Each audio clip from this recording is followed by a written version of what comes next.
আমরা বাঙালিদের কাছে ভর্তা মানেই হলো এক আবেগের নাম। ভর্তা মানেই হলো নিজের অজান্তে তৃপ্তি সহকারে এক প্লেট ভাত পেট ভরে খেয়ে ফেলা। হ্যালো এভরিওয়ান, আসসালামু আলাইকুম। কেমন আছেন সবাই? আশা করছি সকাল আল্লাহর রহমতে অনেক বেশি ভালো আছেন।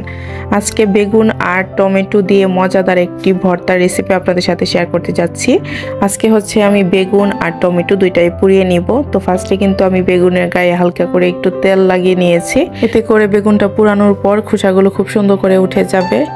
তো এই তো যখন এক পৃষ্ঠা হয়ে গিয়েছে তখন হচ্ছে আমি কাঁটা চামচের সাহায্যে বেগুনগুলোকে একটু উল্টে দিয়েছিলাম, সেই সাথে টমেটোগুলো উল্টে দিয়েছি। আর দেখেন খুব সুন্দর করে কিন্তু টমেটো আর বেগুন হয়ে গিয়েছে। এখন হচ্ছে এগুলোকে নামিয়ে নিব। অনেকে আবার কি করে বেগুন হচ্ছে মানে ভাপে সেদ্ধ করে দেন হচ্ছে ভর্তা বানায়। ওই ভর্তাটা আমার কাছে খেতে একদমই ভালো লাগে না, মানে পাংশে লাগে। আর এইভাবে যদি পুড়িয়ে ভর্তাটা বানানো যায় তখন কিন্তু ওই ভর্তাটা খেতে খুবই ভালো লাগে। ভর্তার মধ্যে পুরো একটা স্মেল পাওয়া যায়, তো টেস্টটা তখন খুবই ভিন্ন হয়।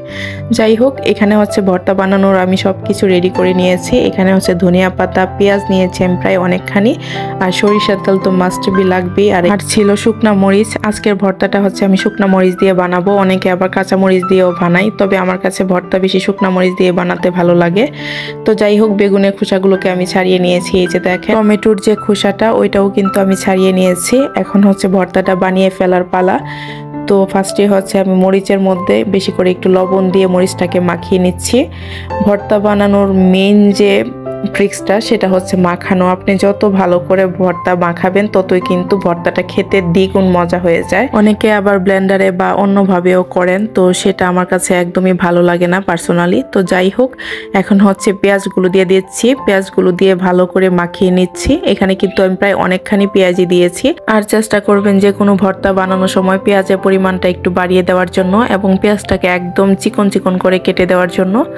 তখন হচ্ছে ভর্তার মধ্যে পেঁয়াজটা যখন কামড়ে পড়ে তখন খুব ভালো লাগে খেতে। নর্মালি বেগুন আমার খুবই পছন্দের একটা সবজি। আমাকে যদি কেউ বলে যে 12 মাসই বেগুন খেতে হবে, আমার কোনো আপত্তি থাকবে না।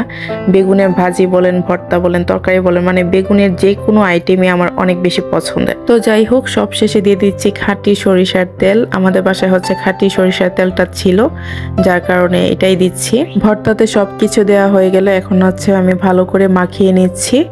বেগুনের ভর্তা এভাবে পুড়িয়ে ছাড়াও বিভিন্নভাবে বানানো যায়, তো আমার কাছে পুরানোটাই বেস্ট লাগে। তার জন্য ভাবলাম আজকে আপনাদের সাথে এই ভর্তা রেসিপিটা শেয়ার করি। এই যে দেখেন আমি অফ ক্যামেরাতে পুরোপুরিভাবে ভর্তাটা রেডি করে নিয়েছি। কতটা লোভনীয় লাগছে, আর খেতেও কিন্তু অসাধারণ হয়েছিল। আপনারা অবশ্যই বাসায় ট্রাই করে দেখবেন। আমার আজকের এই ভর্তা রেসিপিটি আপনাদের কাছে কেমন লেগেছে অবশ্যই কমেন্ট করে জানাবেন। সেই সাথে চ্যানেলটিকে সাবস্ক্রাইব করে পাশে থাকবেন। সবাই ভালো থাকবেন। আল্লাহ হাফেজ।